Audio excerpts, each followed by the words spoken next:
de certains points de l'actualité, notamment la célébration dans la méditation de la journée du 30 juin, le 57e anniversaire de l'accession à l'indépendance de la République démocratique du Congo, puis le message des évêques que d'aucuns ne partagent pas, disant qu'il était excessif.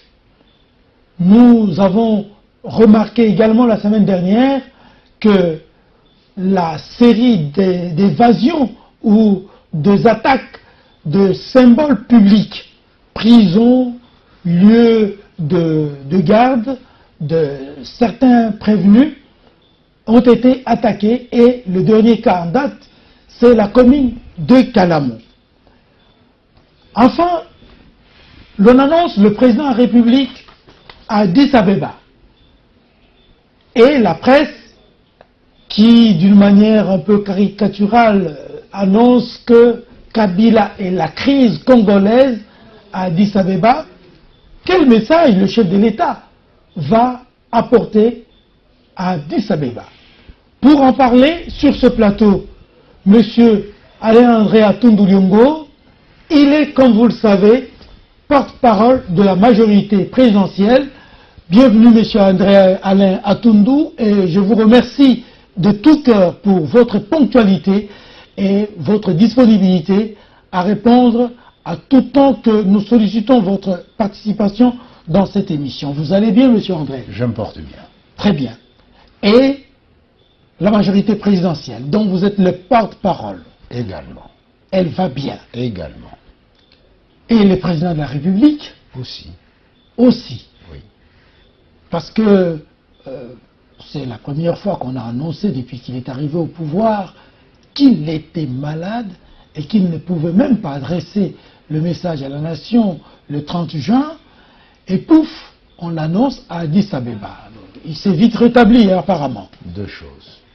La première, c'est que le président, aussi chef d'État soit-il, est un être humain. C'est un humain. Il peut connaître des désagréments de santé qui l'empêchent momentanément d'exécuter son devoir. Deuxièmement, dans ce désagrément, le président a tenu à respecter le droit à l'information de l'opinion publique par la transparence. Et donc, il a expliqué, il a informé l'opinion qu'il ne pouvait pas pour telle raison. Maintenant, c'est à nous, l'opinion, de lui rendre l'ascenseur en respectant l'intimité de sa vie privée et en lui souhaitant, comme j'ai entendu certains acteurs politiques, en lui souhaitant un prompt rétablissement. Donc, c'est pas un sujet à polémique.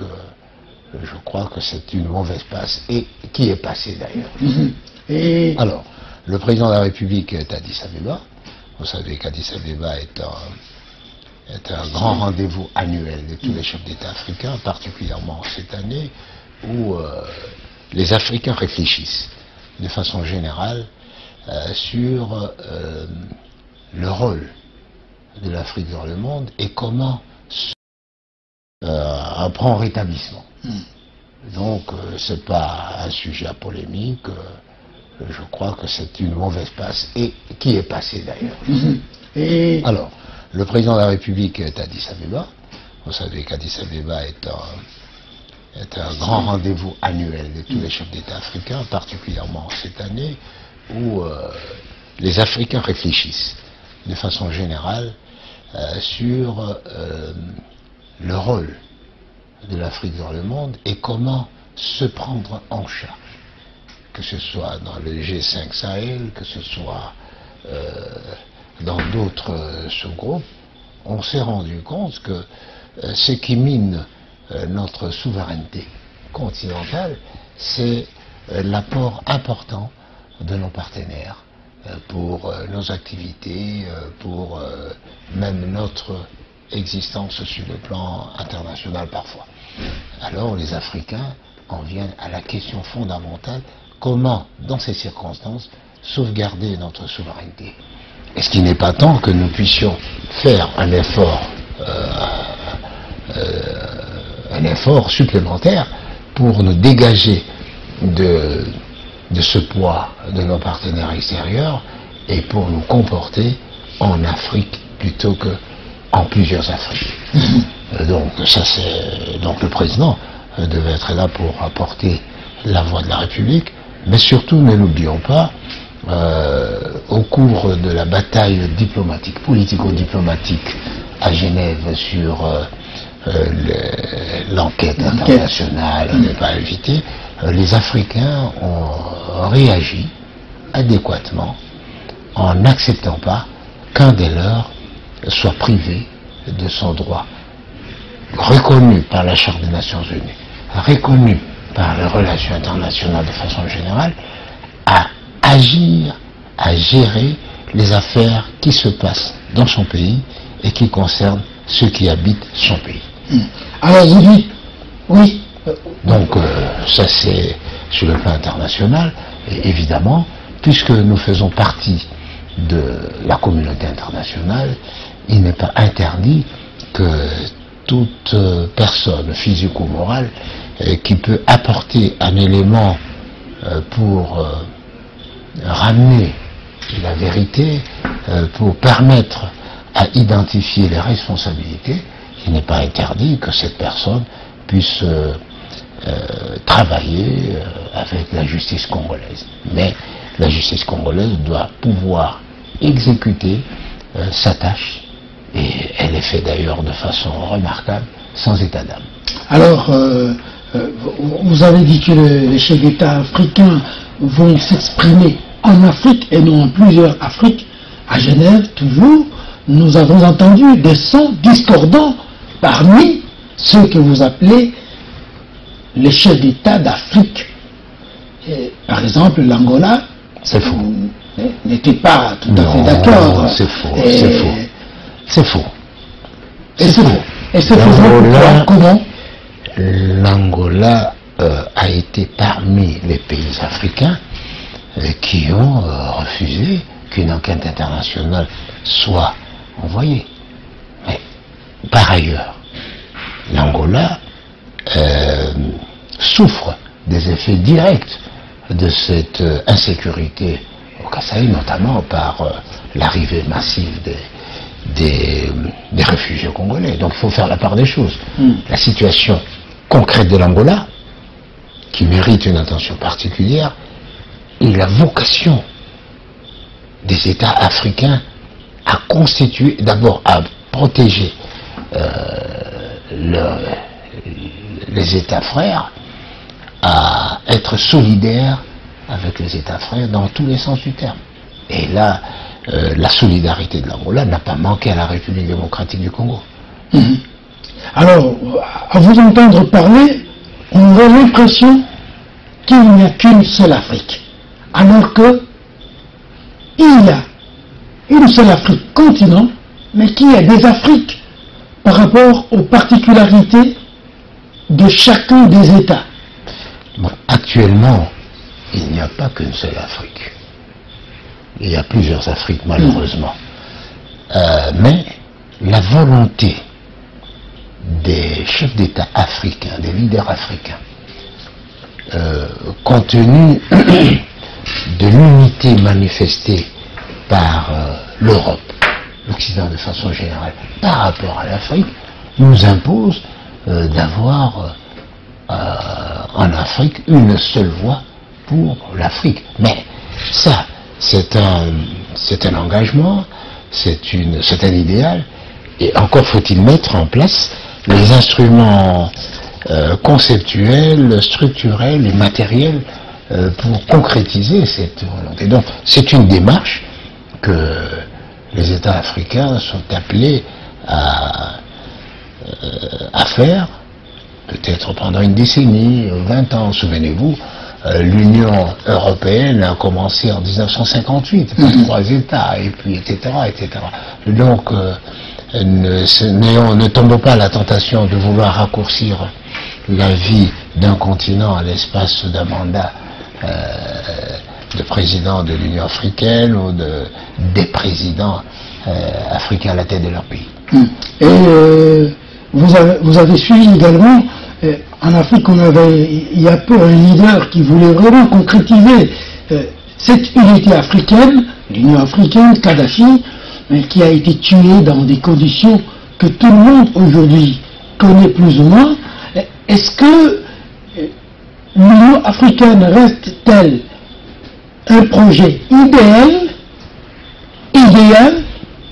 ou c'est un projet réaliste et réel à atteindre véritablement? Le président Kadhafi a subi le sort commun de tous les visionnaires. Ceux qui sont en avance sur leur temps souvent terminent leur vie de façon dramatique. Souvenez-vous déjà du temps des Romains, le sort des frères Gracques. Aujourd'hui, tout près de nous, en Iran, le sort de M. Mossadegh. Ben voilà. Et donc ça c'est malheureusement l'effet historique. Donc il a disparu parce qu'il voyait les choses un peu plus tôt que les autres. Alors, M. Atondo, pourquoi la date du 30 juin a été célébrée dans la méditation? Et méditation, comme vous savez, c'est dans une approche globale, c'est une réflexion profonde sur une question.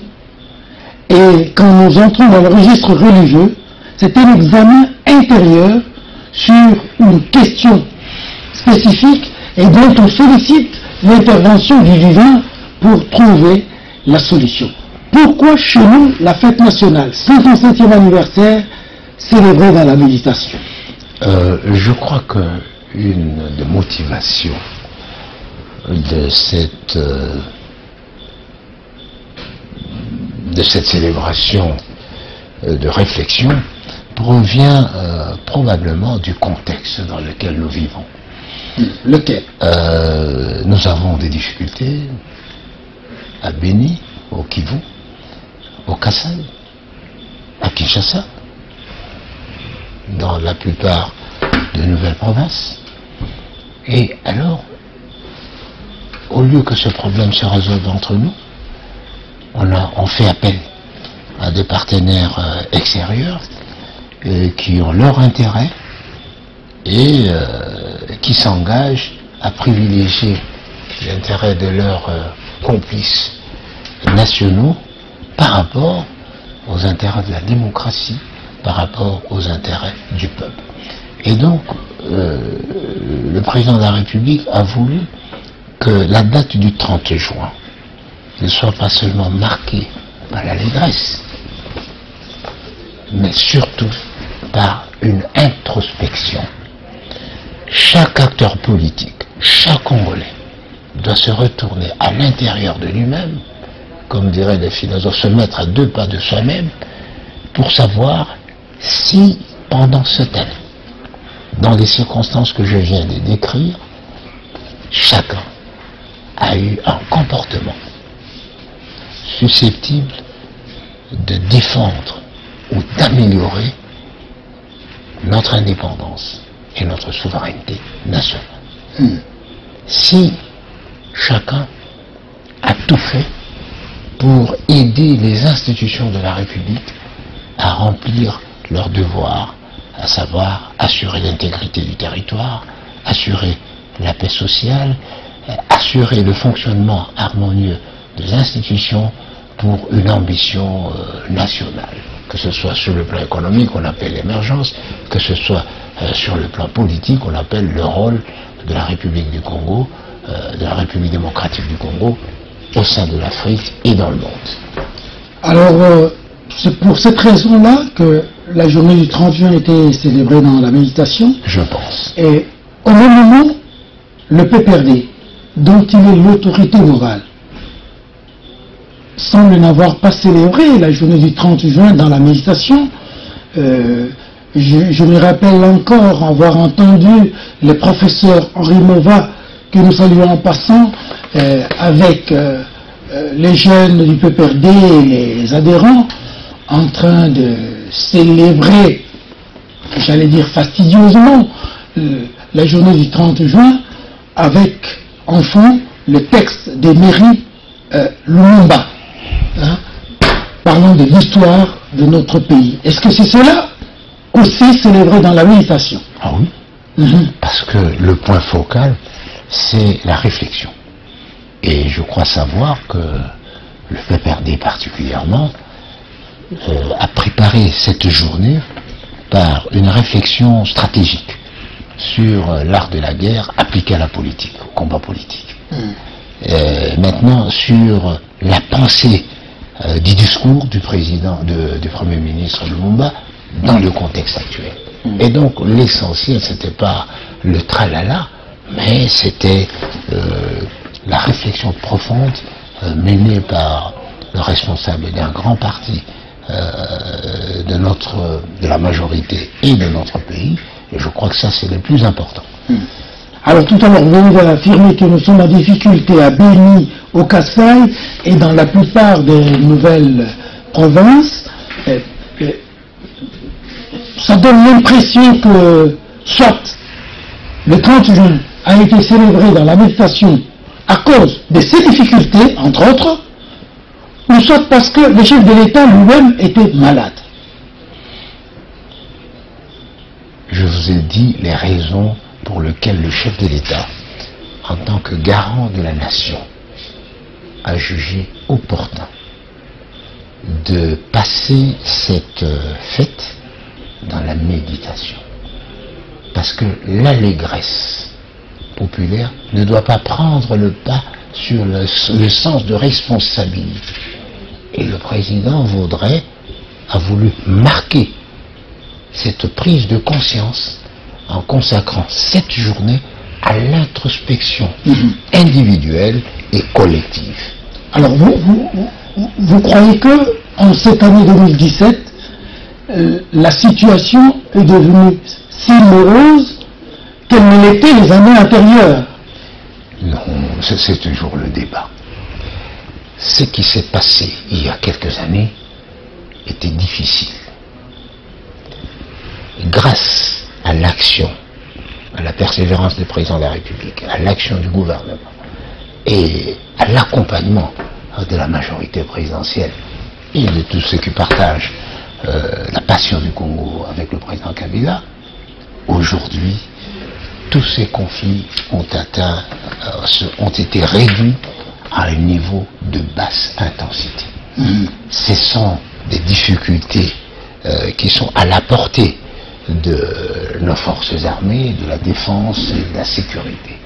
Ce sont des difficultés qui n'empêchent pas au président de la République et au Premier ministre de gouverner le pays. Ce sont des préoccupations qui risquent de mettre en mal notre aspiration à la paix, notre aspiration aux élections apaisées. Alors, vous personnellement, en tant que porte-parole de la majorité présidentielle, au cas où on vous poserait la question, Monsieur André Alain Atondo, aujourd'hui, le pays va bien, le pays va mal, ou le pays va très mal? Quelle est l'assertion que vous choisissez? Le pays va normalement, comme irait un pays dans notre situation. C'est-à-dire, nous avons cette agression extérieure. Il ne faut pas sous-estimer. Les pressions extérieures sont en réalité des agressions contre notre système de gestion de nos problèmes. Nous résistons tant bien que mal. Mais finalement, nous résistons à cette agression pour permettre à la République d'être gérée d'après la volonté du peuple exprimée par la Constitution. Ça, c'est très important. Et donc, les difficultés que nous avons, ce sont de nature de la gestion d'un pays comme en France aujourd'hui. Ça fait plus d'1 an qu'ils sont en situation de, comment on appelle ça, en état d'urgence. Ce sont les mêmes difficultés, par la nature des choses que le président Trump est en train d'affronter depuis sa réélection. Ce sont des difficultés de même nature que même le président Macron est en train d'affronter depuis qu'il a décidé de changer le code de travail par ordonnance. Donc, c'est tout à fait normal. Et comme dirait De Gaulle, eh bien, c'est la nature des institutions et du président de la République et de la classe politique de s'occuper de ce genre de problème. Alors si je comprends, puisque moi je vous ai posé la question de savoir, le pays va bien, mal ou très mal. Vous dites, le pays va normalement. Oui. Alors, le normalement, notre situation. Oui, nous mettons votre normalement dans le bien, dans le mal ou dans le très mal? Non, normalement, c'est-à-dire sans abandonner la responsabilité de normaliser la situation de notre pays. De manière directe, parmi les trois assertions que moi j'ai données, bien, mal, très mal, normalement, c'est où? Normalement, c'est au-dessus. C'est une volonté incarnée par le président Kabila, une volonté, la volonté nationale incarnée par le président Kabila, de faire en sorte que nous puissions créer les conditions qui nous permettent d'aller aux élections de façon apaisée, de continuer notre marche vers l'émergence et d'assurer notre rôle en Afrique et dans le monde. C'est ça le sens de normalement. Nous n'avons pas abandonné nos responsabilités. C'est bien. Alors, il y a quelques années, le professeur Tshibamou Kalala proposait la modification de la Constitution et la République du chef de l'État ne fait pas de nous un dictateur. Oui. Et nous étions dans un schéma démocratique, vous venez de le dire. La Constitution garantit tous les droits, entre autres le droit à l'expression qui s'exprime par l'élection. Qu'en est-il des élections aujourd'hui 2017? La majorité présidentielle s'en tient à l'engagement politique qu'elle a pris avec d'autres acteurs politiques dans le cadre de l'accord du 31 décembre 2016 pour que les élections s'organisent à la fin de cette année. Ça, c'est un engagement politique. Mais nous ne pouvons ignorer le point de vue des techniciens, notamment de la CENI. Et donc, en dernière analyse, vous devriez plutôt poser la question à la CENI, parce que les instruments qui pourraient me permettre de répondre à votre question ne sont pas encore en place. C'est-à-dire le trio gouvernement qui est là, la CENI qui est là, il manque le Conseil national du suivi de l'accord et du processus électoral. C'est eux qui, au terme de l'accord, ont la responsabilité d'évaluer régulièrement, de se rencontrer pour évaluer régulièrement l'avancée du processus et d'après, je crois, le chapitre 4.2, il leur est reconnu la prérogative d'évaluer, de juger unanimement si on peut prendre une autre décision par rapport à l'évolution actuelle des choses. C'est tout. Donc, je ne peux pas répondre aujourd'hui, poser la question à la CENI et pourra donner une réponse technique. Et vous savez qu'en cette matière, c'est le technique qui s'impose aux politiques. D'accord. Et sur cette matière précise, vous avez entendu, je m'en doute, de quelques membres isolés de votre famille politique dire qu'il faut un référendum. Les élections en 2017 semblent impossibles. Il faut un référendum. Les référendums viseraient, entre autres, le changement des dispositions constitutionnelles. Et cela ne nous étonne pas parce que déjà en 2015, les 19, le 20, le 21 septembre, je crois, 2015, il y a eu des mouvements qui ont réagi contre cette tentative de vouloir modifier la loi électorale pour changer, en fait, la Constitution. Et ce discours qui avait été étouffé, d'une part, si vous voulez, ou alors mise en jachère par d'aucuns, ça revient au galop.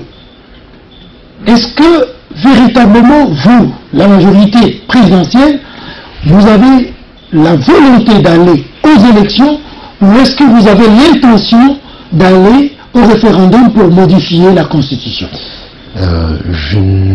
J'aurais voulu ne pas répondre à ce genre de questions pour ne pas nourrir inutilement le débat ou la polémique sur la volonté de la majorité présidentielle d'aller au référendum. Non. Je crois qu'il faut distinguer deux choses, ou deux niveaux, deux étapes. La première chose. Au niveau actuel, tout débat sur le référendum, sans objet, doit se situer au niveau épistémologique. Ce sont des gens qui veulent enrichir un concept. Enrichir un concept, sans objet. Donc là, ça n'a pas d'intérêt politique. Plus clairement, vous avez dit au niveau épistémologique. Ce sont des gens qui disent que le référendum, oui, c'est le droit du peuple, c'est le droit de 100 000 personnes, c'est le droit du gouvernement, c'est le droit de consulter le peuple pour quelque sujet que ce soit. Pour ça, on ne peut pas empêcher aux gens de réfléchir, d'approfondir un concept qui pourrait améliorer la gestion de la société. Mais l'intérêt politique, l'intérêt serait politique si un groupe politique, comme la majorité présidentielle, le Rassemblement, ou la société civile, disait « Nous voulons organiser le référendum pour tel sujet précis ». Alors, à ce moment-là, la discussion devient concrète et peut amener à des résultats concrets. Donc, aujourd'hui, le débat n'est pas là. La majorité présidentielle, je vous l'ai dit, s'en tient à l'engagement politique et se prépare en conséquence. Vous savez, se mettre sur pied la centrale électorale à Kinshasa et dans les provinces, c'est l'acte de quelqu'un qui croit à la tenue des élections et surtout au rôle hypotenseur des élections dans notre pays. Donc nous croyons aux élections. Ce sont plutôt les gens qui cherchent des prétextes pour créer une impression de chaos factice qui ne voudraient pas, qui n'ont pas renoncé à leur plan initial de prendre le pouvoir ou d'instaurer le pouvoir d'exception dans notre République à la faveur de cette impression de chaos. Mais la majorité présidentielle, je peux vous le dire, je vous le garantis, et chaque fois que notre autorité morale a l'occasion de le faire, il nous le rappelle, ne nous laissons pas distraire par ces chantres de mauvais augure, ces gens qui cherchent qui sont en réalité déconnectés de l'évolution politique du pays. Les élections auront lieu et nous devons nous préparer à gagner sur tous les plans. Et en cette matière, je crois que le débat sur les personnes, aujourd'hui, le débat sur les personnes importe peu.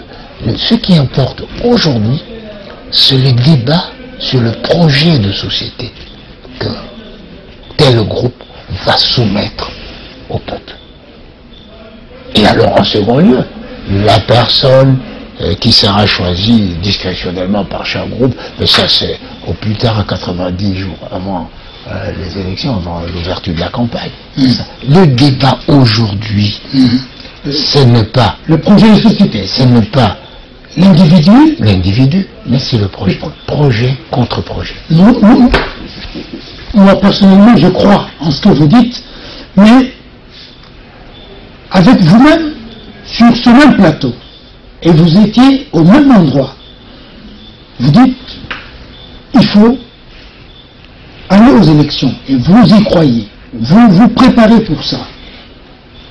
Vous dites pas des individus, mais selon le calendrier de la cité du centre interdiocésain, on commencerait par la présidence la députation nationale. En une seule séquence. En une seule séquence. Ok.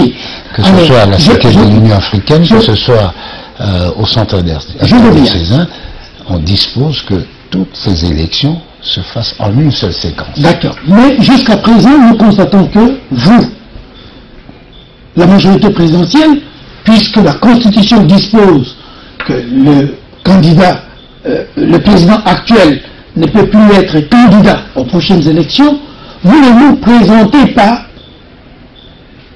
votre candidat présidentiel. Est-ce que vous allez nous le présenter à 90 jours des élections, ou est-ce que vous vous tairez? Parce que une fois je vous ai posé cette question-là, je disais, vous étiez toujours là, et vous m'avez répondu, et Luc, si nous ne voulons pas nous représenter, est-ce que vous allez vous représenter, ou vous ne voulez pas vraiment vous représenter? C'est pourquoi nous ne connaissons pas d'autres candidats au présidentiel. Notre comportement politique de façon générale répond aux dispositions pertinentes de la Constitution. À l'étape actuelle, la Constitution ne fait aucune obligation à qui que ce soit dans cette République qui en remplit les conditions de se déclarer candidat. Pourquoi? Parce que se déclarer candidat, c'est un acte consécutif, chronologiquement et logiquement, à la publication par la CENI des circonscriptions électorales, des conditions pour être candidat, etc. Donc aujourd'hui, ce n'est pas pour faire plaisir, n'est-ce pas, aux sources de rumeurs fantaisistes que nous devons dire, ah, vous savez, nous allons faire ceci. Non.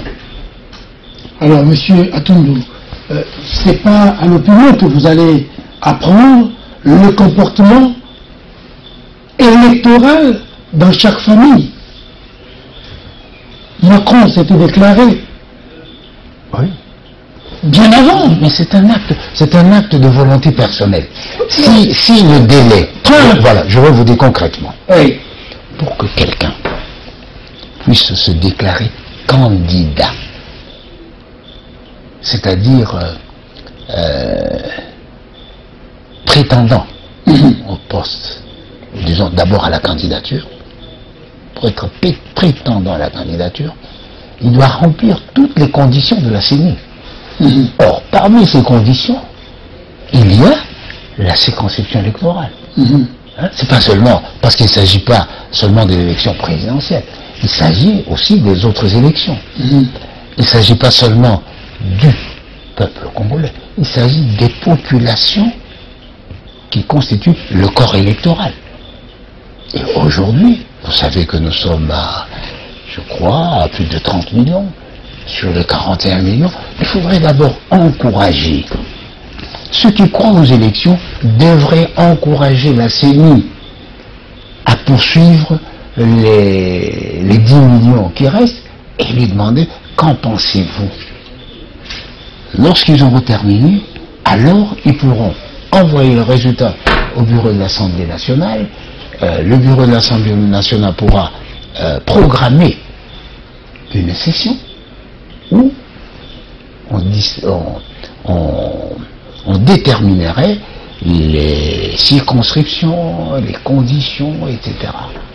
Et lorsque cela revient, alors la CENI publie les conditions objectives pour chacun. Autant les textes ne donnent aucune contrainte aux gens de se déclarer, autant les textes n'interdisent pas que l'on peut se déclarer. Quel mal y aurait-il, M. Atundou, que l'on sache que la majorité va nous présenter M. Alain Atundou, candidat présidentiel? Nous savons que l'opposition nous propose déjà des candidatures. M. Katumbi, candidat pour le compte de l'opposition. Probablement M. Kamere, candidat, ainsi de suite. Je veux vous rappeler. Quel mal y aurait-il? La plupart de ces candidatures, ce sont des candidatures à faire valoir. Vous avez cité le cas de M. Katumbi. Mais pour qu'il soit candidat, il doit répondre aux contraintes de la loi. Et le ministre de la Justice a rappelé. Non seulement s'est démêlé avec un particulier, où il a été condamné, mais aussi sa double nationalité, ou le doute sur sa nationalité congolaise. Ce sont des éléments qui pourront empêcher au président, au candidat, au prétendant Katumbi d'être candidat. Comme l'avait dit le ministre de la Justice, c'est un combat juridique avant d'être un combat politique. Alors, M. Atundu, est-ce que... Mais je vous dis, je reviens. L'élément le plus important, c'est le programme. Ce discours de « ôte-toi de là pour que quelqu'un d'autre arrive », nous l'avons vécu avec Mobutu. Mobutu est parti, il n'y a eu personne de ses prétendants, c'est quelqu'un d'autre qui est venu avec son programme. Donc aujourd'hui, le peuple doit pouvoir tirer les leçons de l'histoire. Alors, ça ne sert à rien de choisir quelqu'un par l'euphonie de son nom, par la beauté de son faciès, par le charme de son discours. Non, il faut qu'ils nous disent, nous de la majorité, nous avons un projet de société. C'est lequel? Qui est aujourd'hui la révolution de la modernité, qui est aujourd'hui piloté de main de maître par le président de la République. Le président de la République a été élu sur un programme, c'est les 5 chantiers. Et en cours de réalisation, il a senti la nécessité d'accélérer ce programme par la révolution de la modernité. Cette révolution nous a ouvert les voies pour nous engager dans le sentier de l'émergence, émergence économique. Enfin, nous avons une logique. Nous avons les 5 chantiers qui sont une structuration des besoins de la République et des solutions. Nous avons la révolution de la modernité qui a comme objectif, je dois le rappeler, n'est-ce pas, la diminution de la pénibilité, l'augmentation du confort et l'amélioration de l'environnement. Et enfin, nous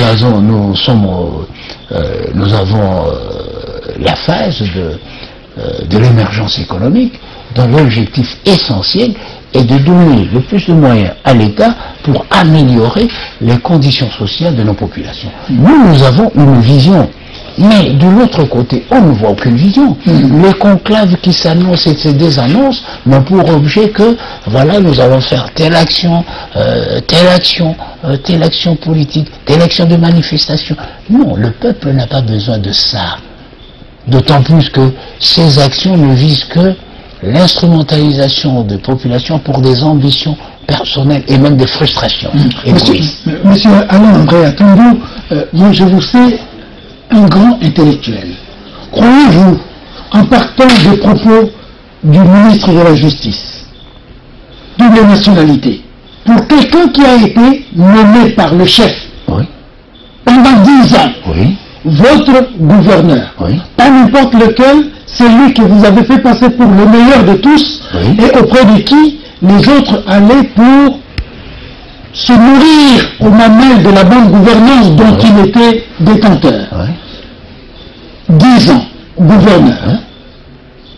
Ensuite, il quitte votre camp, c'est la diabolisation qui commence, par l'affaire des 650 mercenaires. Vous passez des 650 mercenaires, vous entrez dans l'affaire Stopis. Vous passez pas, mais vous ajoutez à ces 2 affaires l'affaire nationalité. Est-ce que vous croyez que ce que vous dites, même le 5 chantiers, révolution de la modernité, vous croyez qu'il y a eu une certaine rationalité dans ce que vous dites et dans ce que vous faites? Absolument. Je vous ai décliné la rationalité, la séquence logique qui nous a amené des 5 chantiers jusqu'à l'émergence économique. Mais je voudrais dire, je ne veux pas répondre directement, mais je voudrais tracer le cadre. La majorité présidentielle s'exprime d'abord pour exorciser la peur faussement démocratique de penser autrement qu'un courant dominant, qu'une personnalité généralement quelconque. Ça, c'est très important. Et deuxièmement, la majorité présidentielle combat l'obscurantisme. Il ne faut pas baser la gouvernance du pays sur l'ignorance, la méconnaissance. Si aujourd'hui on découvre que M. Katumbi a une double nationalité, est-ce la première fois dans l'histoire de l'humanité que quelqu'un mette autant d'années à tromper ce monde? Moi, j'ai évolué dans le milieu de renseignement, comme vous savez, mais les agents doubles, il y en a. Les agents doubles, il y en a qui, lorsqu'ils sont doués, ils peuvent passer 1 an, 10 ans, etc., même 30 ans. Souvenez-vous des Philby, etc. Donc ce n'est pas étonnant. Et puis, ceci n'enlève en rien la culpabilité de l'individu ainsi démasqué.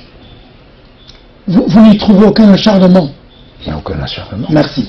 Alors, ce sont des droits et des devoirs constitutionnels reconnus à chaque alors, M. citoyen de la République. Très rapidement, les messages des évêques. Le pays va très mal. Debout congolais. Message de décembre. Donc, décembre 2017 approche. Date fixée pour les élections. Et vous, quel est vraiment le grand mal et le grand tort des évêques en adressant un tel message à l'opinion? Si vous me permettez d'emprunter une image évangélique, c'est que ce message est une ablution à la Ponce Pilate. Les évêques ont été partie prenante du processus en tant que exerçant une mission de bons offices de la part du chef de l'État. Mission de bons offices qui n'ont pas conclu avantageusement. Et ils ont remis leur rapport au chef de l'État en lui disant « Nous comptons sur vous pour finaliser la situation politique eu égard à votre statut de garant de la nation. » Et le message ne fait aucune allusion à leur responsabilité. Le message apparaît comme celui d'un juge qui n'a aucune responsabilité. Alors là, être partie et juge pour une situation où on a été mêlé jusqu'au cou, si je peux me permettre l'expression, eh bien c'est ça qui dérange. C'est ça qui dérange et c'est ça qui montre. Et en plus, les termes, la séquence, n'est-ce pas, démontre, je dirais que le voile est levé. On se rend compte que le discours des évêques, après le G7 et l'UDPS, ce n'est pas une coïncidence ou une concomitance, c'est vraiment une synergie. Ce sont des déclarations programmées, presque avec les mêmes mots. Et là, les évêques ont semé un doute quant au respect de leur rôle de bons offices. Voilà l'élément qui dérange. Nous ne percevons pas dans ce message la volonté des évêques d'aider les institutions, et même la première institution à qui ils avaient remis ce rapport avec ces recommandations, de l'aider. Aucune allusion concrète n'est faite disons, au résultat de la CENI, à la détermination du chef de l'État pour que les élections s'organisent, à la volonté du chef de l'État de mettre en œuvre l'accord du 31 décembre 2016, c'est un rapport unilatéral. Leur message est unilatéral. Mais vous tout se passe comme si la faute n'incombait qu'à la majorité et que à l'opposition et aux évêques revenait la tâche de sanctionner la majorité. Je lis une séquence. Hein. Vous en êtes témoin. Malheureusement, nous ne sommes pas souvent écoutés, disent les évêques. Ils disent, comment pouvons-nous sortir de la crise multiforme qui mine notre société? Par nos prises de position, nous n'avons cessé de rappeler à la classe politique congolaise de prendre en compte les vraies aspirations de la population. Vous en êtes témoin, malheureusement, nous ne sommes pas souvent écoutés. Les évêques disent que même quand ils donnent une position, vous, les politiques, vous ne les écoutez pas. J'aurais voulu que vous lisiez aussi la déclaration de la majorité présidentielle, que malheureusement je n'ai pas. On a donné une réponse à cela, mais de façon générale. Les évêques ont comme charge le spirituel, n'est-ce pas? Oui. Le spirituel. Le président de la République et les institutions ont comme charge le temporel. Et lorsque les évêques se prononcent sur le spirituel, c'est en tant que conseil, c'est-à-dire un élément d'appoint qu'ils donnent aux détenteurs du pouvoir temporel pour qu'il en tienne compte dans sa prise de décision. Il ne s'agit pas de se conformer à ce que les évêques donc, ce n'est pas parce que les évêques ont dit qu'on doit suivre, d'abord, donc c'est relatif, c'est pas absolu. Ce n'est pas parce que les évêques ont des raisons de s'exprimer qu'ils ont raison. Mais tout comme les détenteurs du pouvoir temporel peuvent donner des conseils aux évêques. Vous avez suivi, dans Jeune Afrique, il y a un problème de gouvernance dans nos églises, un problème de foi. Nous pouvons aussi donner, nous en tant que membres de l'église, notre point de vue, etc. Mais je pense que la sagesse se trouve dans la séparation entre l'église, les églises et l'État. C'est ça la sagesse. Et qu'il faut éviter de tomber dans la tentation que le diable avait présentée à notre Seigneur Jésus-Christ au désert. Voilà. Ça c'est pour vous. Ce n'est pas parce que les évêques ont eu la mission des bons offices qu'ils sont fondés à réclamer un rôle dans le temporel. Vous connaissez aussi l'enseignement social de l'Église. Oui. Oui. C'est l'enseignement social. Non, la politique, comment on dit ça, la doctrine sociale de l'Église n'institue pas la confusion entre l'État et l'Église. Vous voulez dire que les évêques n'institue pas la confusion entre le temporel et le spirituel. À chacun son rôle. Le rôle des évêques, c'est de veiller à ce que, en toutes circonstances de vie politique, que les valeurs chrétiennes d'amour, de miséricorde, de pardon, de conciliation, de dialogue soient présentes, d'éviter toute violence verbale, matérielle, physique. C'est ça le rôle des évêques. Et donc, on va terminer par là. À chacun de comprendre selon sa religion, si vous voulez. Et je vous remercie une fois de plus, M. Atundou, d'avoir répondu à mon invitation et de toujours répondre à mes invitations quand je vous les lance. Et nous souhaitons une bonne fête de 57 ans d'indépendance à tous nos peuples. Et nous pensons que la vie de la nation